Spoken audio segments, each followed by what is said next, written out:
የገረመኝን ዛሬ የተላከልኝ ቪዲዮ ላሳያችሁና ግርም ምን ያለኝ ይህ ቪዲዮ ምንድነው ታውቃላችሁ?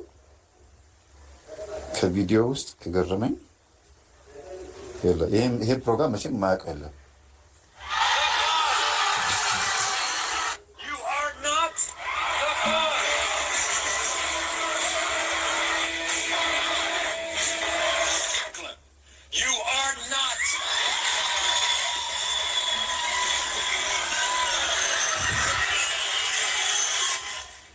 ይሄ ሁሉ ፍንጠዛ የምታዩት ከድምፁ ልቀንስ ነውና አባት ነህ አባት አይደለህም ነው የሚባለው። ወይ ብዙ ጊዜ የሚቀርብ ፕሮግራም ነው ታውቁታላችሁ። እና በዲኤንኤ ተመርምሮ በህዝብ ፊት ነው ሴቶች ብዙ ጊዜ የአንተ ልጅ ነው ብሎ ስለሚዋሹ ይመስለኛል ይሄ ፕሮግራም የቀረበው። አይደለሁም ብሎም የሚዋሽ ወንድም ደግሞ ይኖራል። ብዙ ጊዜ አይደለሁም ብሎ ከሚዋሽ ወንድ ይልቅ የአንተ ልጅ ነው ብላ ዋሽታ ልጁ የምታሳድግ ሴት ስለምትበዛ በውጭ ነው። ታዲያ በኢትዮጵያ ይሄ ይበዛል ብዬ አላስብም። ግን በቃ ፕሮግራም ተዘጋጅቶለት አስቡት። በትልቁ ፕሮግራም በሰፊው ተዘጋጅቶለት አባት አይደለህም ሲባል ይፈነጥዛል። እንደገና አንዳንዱ ደግሞ አባት አይደለህም ሲባል በጣም ደግሞ ደስ የሚለው እንትን የሚላል በቃ የሚናደድ ደግሞ አለ። እና ይሄን የላከልኝ አበሻ ነው። በቴሌግራም በደንብ ያወራ ነው። ከነዚህ ውስጥ አንዱ ነኝ። እዚህ ፕሮግራም ውስጥ ቀርብ ያለው መምህር ምነግርህን ታሪክ በደንብ አዳምጥ ብሎ ነው የላከልኝ። በደንብ ይዩት። you are not a father ሲለው እጅግ በጣም ተገርሞ መሬቱን ደብድቦ yes እያለ ነው ፈንጥዞ የወጣው። ይሄ ባለ ታሪካችን ኢትዮጵያዊ እዚህ ፕሮግራም ላይ ማለት ነው። በደንብ አዳምጡ የምነግራችሁን ነገር። ዛሬ ጉድ ነው የሰማሁት። እና አባት አይደለህም ሲባል ደስ አለኝ አለ። ልጅቷን አፍሪካ ውስጥ የሆነ ሀገር ነው ስሟን ረሳሁት። ከደቡብ አፍሪካ ትንሽ ከፍ ብሎ ያለች ሀገር ናት ሲጠቁመኝ ማለት ነው። እና በጣም ደስ ብሎኝ ፈንጥዤ ከእናቴ ጋር ተሳስመን ምናምን ወደ ቤት መጣሁ አለ። አባት አይደለህም በመባሌ ነው የሚለው እሱ። አባት አይደለህም በመባሌ ለምን አጭበርብራኛለች አታላኛለች ምናምን ብዬ ነው ማስበው አለ። እና ልጅቷ በጣም ገርሟት እንዴት እኔ የወለድኩት ከሱ ነው ብላ ከፕሮግራሙ በኋላ ራሱ ትደውልኛለች። ኖ ይሄ ነገር እንዴት ሊሆን ይችላል? እኔ ካንተ ነው ካንተ ውጭ ሌላ ወንድ አላውቅም። በእርግጥ ካንተ ጋር ከተገናኘው በኋላ ብዙ ወንድ አላውቅም ማለት እንጂ ካንተ በፊት ብዙ ወንድ አውቃለሁ፣ ግን ካንተ ጋር ሩካቤ ከፈጸምኩ በኋላ ማንንም አላውቅም ብላ ነው የምትጨቀጨቀኝ አለ። እንግዲህ የሚግባቡት በእንግሊዝኛ ቋንቋ ነው። ኖ በቃ ተውኳት አለ። ከዛ በቃ ኢትዮጵያ መተን ትዳር መመስረት አለብን ብላ እናቴ ኢትዮጵያ መጥቼ ትዳር መሰረትኩ አለ። ብለው ልጅ የለም አለ። እና በቃ ማዘር ራሱ በጣም ገርሟት አንተ ልጅ እስቲ ምንድነው ሚስት ቀይራልችኝ አለ። እና ለእናቴ ብዬ ሚስት ቀየርኩ አለ። አግብቶ እኮ ነው እናቱ ልጅ ስለሚፈልጉ ብቻ አግብቶ ሚስት ቀየረ። ከዛ አሁንም ቢል ልጅ የለውም። እና አንድ አባት እንደዚህ ሲያናግራቸው አባቴ ሲጸልዩልኝ እንደዚህ እኔ ልጅ ፈልጋለሁ ረስቶታል። ይሄን ፕሮግራም ራሱ ረስቶታል ልጁ። እና ጸልዩልኝ ብሏቸው ጸለዩለት። ከዛ እናትህ ችግር ሳይኖርባቸው አይቀርም አሉት። እንዴት? አይ በቃ እንዳትወልድ አንተ የተያዘብህ ነገር አለ፣ የሆነ ችግር አለ ምናምን ይሉታል። ይህ ነገር ምንድን ነው ይልና ግራ ገብቶ እማዬ እንደዚህ ያሉኝ እኮ አንድ አባት አሉት። እናትየው አዎ እንደዚህ እናትህ ጋር ችግር አለ፣ ይሄ ነገር ከእናትህ የመጣ ነው፣ እንዴት ሊሆን ይችላል? እና በኋላ ለካ ሴትዮዋ ይኸውላችሁ አንደኛ ከዛችኛው ከአፍሪካዊት ዜጋ ካላት ማለት ነው። እኛም በርግጥ አፍሪካ ያለን ግን ከዛች ኢትዮጵያዊ ካልሆነችው ሴት ደግሞ እንዳይወልድ ማህፀኑን አዘግተውታል ማለት ዘሩን አስቆልፈውታል። በድግምት ረስተውታል። ለምን ድግምት እንትና ብሔራቸውና ባህላቸው ሆኗል ማለት ነው። በቃ ሴትዮ ከረሱት አንድ ቀን እኮ በህይወታቸው ያደረጋችሁት ነገር አይጠፋባችሁም አይደል? አትረሱትም። እኚህ ሴትዮ ግን ሁልጊዜ ይሄን ነገር ስለሚጠቀሙት ነገሩን ረስተውታል ማለት ነው። እና ጭራሽ ከሷ እንዳይወልድ ዘሩን አስቆልፈውታል። ልክ ማህፀን ማስገልበጥ እንደምትሉት ሴቶች ማለት ነው። ይሄን ማድረጋቸውን ረስተውት እሳቸው እንደገና ደግሞ ልጅ አይደለም ብሎ እንዲክድ አድርገዋል። ምክንያቱም ልጁ ነው። ያ እዚህ ቦታ ላይ መጥቶ ልጅ አይደለም የተባለበት መንገድ ልጁ ነው። ቤት በኩል አድርገው ገብተው ልጁ እንዳልሆነ እንዲመሰከር ያደረጉበት መንገድ ገርሞታልና ይሄንን ግን አያውቅም እሱ። እማዬ እኔ አልገባኝም አደነጋግጥሽ ትንሽ አስግቶኛል ምናምን ይላታል። እና አሁን ልጅ እስቲ እንደው ይሁን እስቲ ለማንኛውም እግዚአብሔር ይፍታህ እስቲ ችግር የለውም አንድ የማውቀው ሰው አለ እሱን አናግርላለሁ ይሉና ዝም ይላሉ። ሄደው ደብተራ ሲያናግሩ አይ ልጁም እየጸለየ እየሰገደ ነው በእግዚአብሔር እጅ ውስጥ ያለ ሰው ስለሆነ እኛ አይመለከተንም አሉ። ሲሞክሩ ድግምቱ አልሰራም አላቸው። ለካ ልጁ ወደ ቅዱስ ሩፋኤል እየጮኸ ነው፣ ወደ ቅዱስ ሩፋኤል እያለቀሰ ነው። በጣም የሚገርማቸው ነገር ሃይማኖቱን አሳውቋት ነበረ። ክርስትና ሃይማኖቱን ወዳ ነበር። የኢትዮጵያ ኦርቶዶክስ ተዋሕዶ ቤተክርስቲያን እየመጣች ታስቀድስ ነበር። ከእሱ ጋር ጥምቀት ታከብር ነበር። እች ልጅ በጣም ተናዶ ነው በእናትየዋ ተገፋፍቶ የሴትዮዋ መንፈስ ነው ለካ ይዞት እዛ ቦታ እዚህ ቦታ ይዞት የመጣው እና በጣም ይገርማል። እኔ ብቻ አይደለሁም ማለት ጓደኛዬም ጭምር አለ፣ የወንድ ጓደኛውም ጭምር ዩ አር ኖት ፋዘር መባል አለብህ ብዬው አምኖበት ምናምን መጥቶ እንደዛ ብሏል። በእርግጥም የሚገርማችሁ አባት አይደለም ጓደኛው። የዚህኛው ልጨርስላችሁ ወደ ጓደኛው እመጣለሁ፣ ሁለት እንዳላምታታባችሁ እና እየሰገደ እየጾመ እየጸለየ ቆይ ሌላ ቪዲዮ ላሳያችሁ። ይሄ ቪዲዮ ተደጋገመ። አንድ ቪዲዮ ልጨምርላችሁ። ይሄ መሰለኝ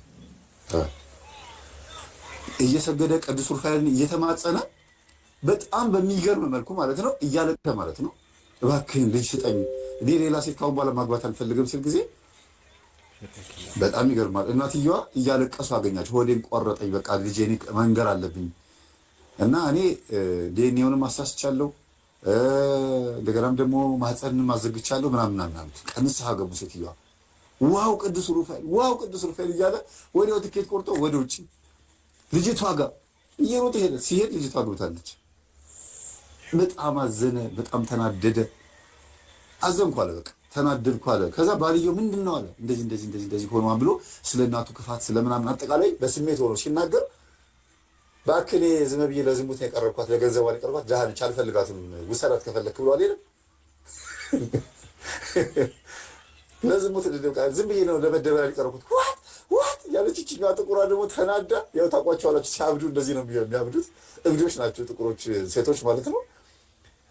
በቃ ከአባበላት ምን አለ የመጣበት መንገድ ገርሟታል። ልጁ እንደሆነ ሲያምንላት ደግሞ በጣም ደስ አላት። ቤተክርስቲያን ሄዶ እንደገና ቃል ኪዳን ተገባባ። ጨርሶ መንፈሳዊ ከሆነ ከ6 ወር በኋላ ተመልሶ ወደ እናቱ መጣና ሚስቱን ይዞ መጥቶ ልጁን ይዞ መጥቶ ወደ እናቱ መጥቶ ከእናቱ አስታርቋት አሁን እዚህ ነው ያለው። እዚህ ፕሮግራም ላይ የቀረበ ሰው ነው። የጓደኛውን ደግሞ ልንገራችሁ። ጓደኛው ደግሞ የእውነት አልወለደላትም፣ ግን እሷ ከአንተን ያረገዝኩት ብላ ዋሽታው ኢትዮጵያዊ አበሻ ነው በነጋችን ላይ የትግራይ ልጅ ነው። በጣም የሚገርም ልጅ ነው። የአድዋ አይደለም አዲግራት ልጅ ነው። ብዙ ናቸው እንደዚህ ልጆች እና ዋሽተዋለች። እሺ ብሎ የሰው ልጅ እያሳደገ ነው እሱ እና የሰው ልጅ እያሳደገ ከዛ ዩ አር ኖት ፋዘር ሲባል በጣም ደስ አለው። መጀመሪያም አልጣመውም ነበረ፣ በጣም ደስ አለው። ግን ምን ይላት ነበረ? እኔ እጠራጠራለሁ ልጁ የኔ አይመስለኝም፣ ግን የኔ ባይሆንም በጣም ስለወደድኩሽ ከአንቺ ጋር መኖር ስለምፈልግ እኔ አምንልሻለሁ፣ ግን ይሄ ልጅ የኔ አይደለም ያለ አንዳንዴ ጠጥቶ በአብሾ መልክ ይናገራል፣ በቋንቋ ማለት ይነግራታል። ያችኛዋ ደግሞ ያገባት ደግሞ የሌላ ሀገር ዜግነት ያላት ነጭ ናት፣ ግን ብቻ ኢትዮጵያ አይደለችም። እና በጣም የሚገርማችሁ ይሄ አሁን ውጭ ነው ያለው ጓደኛው አባት አይደለህም በመባሉ በጣም ሲፈነጥስ ቆይቶ አሁን አባት መሆን እየተመኘ ነው። ጸልዩልኝ ልጅ እንደምወልድ አውቃለሁ። አንዲት ኢትዮጵያዊት አርግዛልኝ ከአንተን ያረገዝኩት ብላኝ ምንም የማታውቅ ልጅ ነች፣ ድንግል ልጅ ናት። አርግዛልኝ አልፈልግም ብዬ አስወርጅ ብያታለሁ አለ። ስለዚህ እኔ እንደምወልድ አውቃለሁ አለ። እና አሁን አባት አይደለህም ሲባል የፈነጠስኩትን ያክል አባትነትን አጣሁኝ። አንዳንድ ጊዜ አባት አይደለህም የሚለው ነገር ወይም ይሄ ስሜቱ እዛ ላይ ያለው ልጅታ ጋር ያለው ጥላቻ ስሜቱ ተጋብቶብን አባትነትን የምናጣበት ስሜት አለና አናሟርት ባለመውለድ አናሟርት የሚል መልዕክትን ያስተላለፈው በጣም የገረመኝ ነው ራሴ። እኔ እንደዚህ አይነት ፕሮግራም እንዳለም አላውቅም ነበር። ግን ይህንን ፕሮግራም አንድ ጊዜ የሆነ ጊዜ ላይ ሰው በታክሲ ውስጥ እየሄድን ሰው ሞባይል ላይ እንደዚህ አይቼው በጣም ይገርማል። ምንድን ነው ስለው ጊዜ ሴቶች ልጅ ወልደው ከአንተን ያረገዝኩት ብሎ ከፈለጉት ወንድ መርጠው ከአንተን ያረገዝኩት እያሉ ሲያታልሉ የሚጋለጡበት ፕሮግራም ነው ሲለኝ ይሄ ደግሞ እንደ ቀላል ሾው ብያለሁ። አሁን ግን በእኛው ገጠመኝ ተከታታይ ልጅ እዚህ መጣ ማለት ነው። ስለዚህ ብዙ ጊዜ እንደዚህ አይነት ነገር ጥሩ አይደለም። ከአንቺ ከምወልድ ምንድን ነው ምን እንደዚህ ቢዘጋ ፈልጋለሁ ማም እያሉ የሚያሟሉት ሰዎች አሉና ባይሆን እመርጣለሁ፣ የኔ አባባል ባይሆን እመርጣለሁ የሚል ሀሳብ አለኝ። ሌላው አንድ ኢትዮጵያ ውስጥ ያለ አዲስ አበባ ውስጥ ያለ ከቤተ ክርስቲያን ስር የማይጠፋ ባንክ አለ። ታውቁታላችሁ ብዙዎቻችሁ፣ ስሙን አልጠራም። እና በሆነ አጋጣሚ ገንዘብ እጥረት አጋጥሞን እኔም ሌላም የማውቃቸው ወንድሞቼ መንፈሳዊ ወንድሞቼ ለምን የብድር አገልግሎት አይሰጠንም? ለብዙ አገልጋዮች ብድር አገልግሎት እየሰጠ ነው ብለን በሰው አጠያየቅን እና የብድር አገልግሎት ፈልገን ከዛ መንፈሳዊ ሰዎች ይበዙበታል ተብሎ የሚታሰብበት ባንክ ነው፣ ግን ኢንተርናሽናል ነው ባንክ አይደል እኛ የምናውቀው። እና የብድር አገልግሎት ፈልገን ሄድን፣ ሰው ላክን። በመጀመሪያ ሰው ነው የላክነው። ለምን ተበድረው መኪና የገዙ አሉ፣ ተበድረው ቤት የገዙ፣ ተበድረው ገንዘብ ያገኙ ሰዎች ስላሉ፣ ይሄ ደግሞ ዩቲዩብ ከሚከፍለኝ ላይ በወር ተቆራጭ እንዲደረግልኝ ያለኝን ገቢ አሳይቼ ብድር ፈልጌ ነው የሄድኩት። እና በጣም በሚያሳዝን መልኩ በስብሰባ ተደራጅተው ለመምህር ግርማ ልጆች በአጠቃላይ ለእሳቸውምና ለመምህራኖቻቸው ለእኔም ጭምር ማለት ነው በእኔ ምክንያት ማለት ነው የብድር አገልግሎት አንሰጥም፣ ምንም አይነት አገልግሎት እንዲያገኙ አንፈልግም ብለው ተናግረዋል። እና ምን ትላላችሁ? የባንኩን ስም አልጠቅስም። ከቤተ ክርስቲያን ስር የማይጠፋ በቤተ ክርስቲያን ስም የሚነግድ ከቤተ ክርስቲያን አገልጋዮችና ጉባኤያት ጋር ህብረት እየፈጠረ የሚሰራ ባንክ ነው። በጣም ነው ያዘንኩት። በጣም ከአንድም ሁለት ሰዎች ነው የላኩት በተለያየ መንገድ በቦርድ መልክ ተሰብስበው ከላይ ነው የመጣው ይሄ ብድር አገልግሎት አንሰጥም ብለው ነው ያሉት። በጣም ያሳዝናል በእውነት። እኔ የኔ ትምህርት ተከታታዮች መቼም ልክ እንደ አዋሽ ባንክ ላይ እንደተደረገው ዘመቻ እንደዚህ ባንክ ቡካችሁን ቅደዱ፣ እንደዚህ ውጡ፣ ብራችሁን አታስቀምጡ ምናምን ልንል አንችልም፣ አይባልምም። ግን በደንብ ሳጣራ ደብተራዎች በጣም የተሰበሰቡበት በጣም ብዙ ችግር ያለበት ገንዘቡ ራሱ ምናልባትም በምን እንደመጣ ይሄ ድርጅት እንዴት እንደተቋቋመ ለማጥናት ጥረት ማድረግ እንዳለብኝ የተረዳሁት እና በጣም ያዘንኩት በአንድ ባንክ ደረጃ ሙስሊሞች መጥተው ባንክ አካውንታቸው ላይ ከፍተው ሊሆን ይችላል። እዛ የሌላ እምነት ተከታይም ሊኖር ይችላል እና በዚህ ልክ ነው እንደ ጥላቻቸው። ለካ ደብተራ በዚህ ልክ ነው የሚፈራን፣ በዚህ ልክ ነው ከገንዘቡ ጋር እንድንነካካበት የማይፈልገው። የእኛ ገንዘብ እነሱ ጋር ሄዶ እንዳይገባ የእነሱም ወደኛ እንዳይመጣ በዚህ ልክ ነው ለካ የሚርቀው ሰይጣን፣ በዚህ ልክ ነው ለካ የሚፈራው ብዬ ስብስቡ የደብተራ ስብስብ እንደሆነ የተረዳሁት። አብዛኞቹ አገልጋዮች እንዳለ አገልጋዮች ማነው የድርጅቱ ሰራተኞች የቤተክርስቲያን አገልጋዮች እንደሆኑ ነው ነበር የሰማሁት እና ደስ ብሎን ነበረ። በቤተክርስቲያን ደረጃ መንፈሳዊ የሆነ ልክ እንደ ሙስሊሞች ከወለድ ነፃ የሆነ ባንክ ተቋቁሞላቸዋል ተብሎ የሙስሊሞች ባንክ እንደተቋቋሙ ሁሉ ኦርቶዶክሳዊ ባንክ እስኪመስለን ድረስ በጣም ነበረ ደስ ብሎን የነበረው። ግን የመምህር ግርማ አስተምህሮና የእኛ እንደዚህ መንፈሱን መቃወማችን እነሱን እንደዚህ እንትን የሚላቸው ከሆነ አብነት ትምህርት ቤት ላይ ተጣብቆ የነበረው የአብሾና አፍልሆ በዚህ ልክ ስር ሰዶ አጋንንታዊ የሆነ መንገዱ እንዲነካበት አይፈልግም ማለት ነው። ጉባኤ አውደ ምሕረት ሲከለክል ቆየ። ከዛ ደግሞ በአስተምሮት በአውደ ምሕረት ማይክራፎን ጨብጠው ባገኙት አጋጣሚ ሲዋጉ ቆዩ። አሁን ደግሞ በባንክ እናንተ በጣም የሚገርማችሁ ነገር ውስጥ ስለሚሰሩት ሰራተኞች እና ከቤተክርስቲያን ጋር ያላቸው ትስስር ስንሰማ ብዙ መረጃ ነው የደረሰኝ እና ለወደፊቱ አመጣዋለሁ። በጣም ብዙ እና የድምፅ መረጃ አለ፣ የሰሯቸው ችግሮች የሰሯቸው ጥፋቶች ሁሉ ደረሰኝና እኛ እንደዚህ ነገሮች ምን አስገባን? አይመለከተንም። ግን የመምህር ግርማና የእሳቸው አገልጋዮችም ጭምር ልጆቻቸውም ጭምር እኛ ጋር መጥተው እንዲጠቀሙ አንፈልግም እስከ ማለት ደርሰዋል።